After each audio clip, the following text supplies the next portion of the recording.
ঈদ সামনে রেখে গত ৫ দিনের মধ্যে আবারও বিপুল পরিমাণ জাল টাকা উদ্ধার হলো রাজধানীতে। কামরাঙ্গীর চরের পর এবার আর.কে. মিশন রোড থেকে ৩৮ লাখ টাকা ও ৭৭,০০০ ভারতীয় রুপির জাল নোট এবং তৈরির সরঞ্জাম সহ দুজনকে গ্রেফতার করেছে ঢাকা মহানগর গোয়েন্দা পুলিশ। বিস্তারিত জানাচ্ছেন দীপু শিকদার। সোমবার ভোরে রাজধানীর আর.কে. মিশন রোডের একটি বাসায় অভিযান চালায় ডিবি।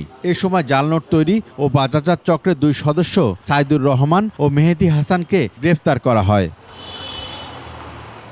অভিযানের সময় তাদের কাছ থেকে ১,০০০ ও ৫০০ টাকা নোটের ৩৮,৫২,৬০০ টাকা জাল নোট এবং ৭৭,১০০ ভারতীয় রুপির জাল নোট পাওয়া যায়। এ সময় একটি কম্পিউটার, প্রিন্টারের ৮টি অব্যবহৃত কালির কৌটা, ১০০ পিস ফয়েল পেপার ও ২টি মোবাইল ফোন উদ্ধার হয়।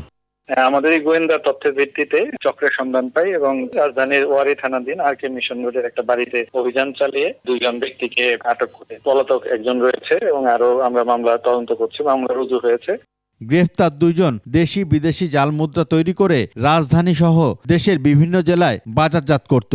দেশ জুড়ে তোলপাড় ওয়ালটন ফ্রিজ কিনে আপনিও হয়ে যেতে পারেন মিলেনিয়ার।